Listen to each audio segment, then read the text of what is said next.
राम राम जी सभी को। आज मैं आपको धरती माता की कहानी सुनाऊंगी। वैशाख मास में ये धरती माता की कहानी आप चाहे तो 7 दिन सुन सकते हैं, आप चाहे तो 21 दिन सुन सकते हैं, या आप चाहे तो पूरे साल सुन सकते हैं।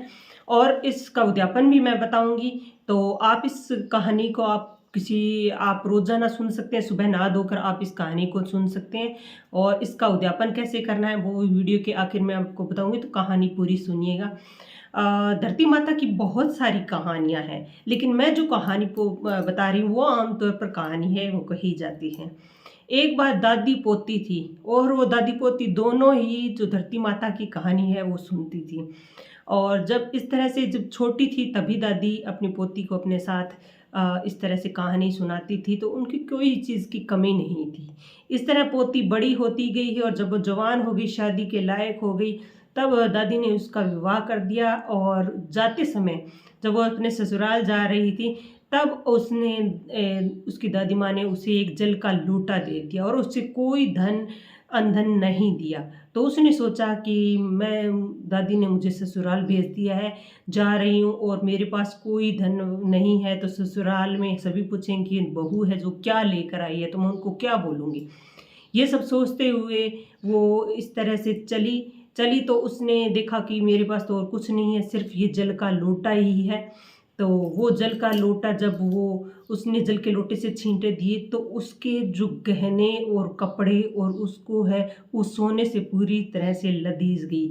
जब वो सोने से इस तरह से लद गई, तो उसने देखा कि हाँ, ये तो धरती माता की मैंने कहानी सुनी थी, इसके प्रताप से है मुझे इतना है वो सोना और इतना धन, हीरे मोती गहने मिले हैं। तो इस तरह से वो ससुराल में चली गई। जब सास ने देखा वो और ससुर ने देखा, तो बहू तो गहनों से लदी हुई है, बहू तो बहुत बड़े घर की है, और इसके सोने चांदी की कोई चीज़ की कमी नहीं है। तो वो देखकर बहुत खुश हुई, और उसने फिर सास बोली कि अब हम बहू को है वो भोजन के लिए कहते हैं। तो उसने बहू से कहा कि तुम जाओ पड़ोसियों से चावल और दाल मांग कर लेके आकर खिचड़ी बनाओ।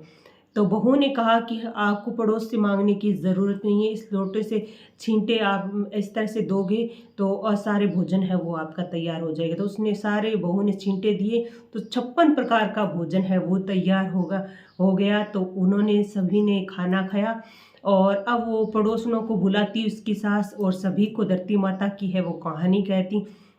और धरती माता को भोग के लिए है वो मिठाइयाँ लेकर आई, सभी को मिठाइयाँ बांटी। तभी एक पड़ोसन ने कहा था, कल कल तो ये दाल और चावल उधार मांगने ही थे, आज इसने ऐसा क्या किया जो इसके पास इतना बड़ा धन हो गया।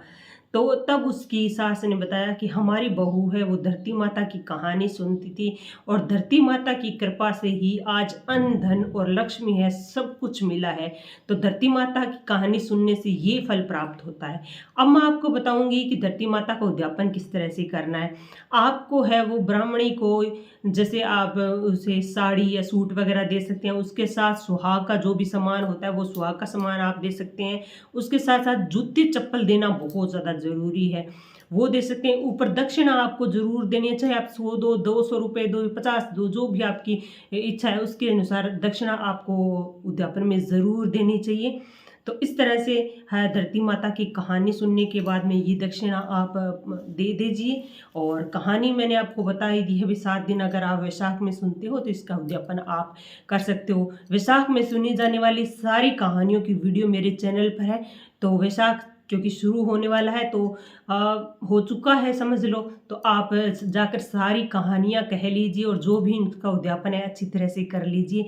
इससे आपको है वो बहुत ज़्यादा है धरती माता की कहानी से पुण्य का प्राप्त होगा। तो वीडियो को अभी लाइक कीजिएगा, चैनल को सब्सक्राइब कीजिएगा। राम राम सभी को।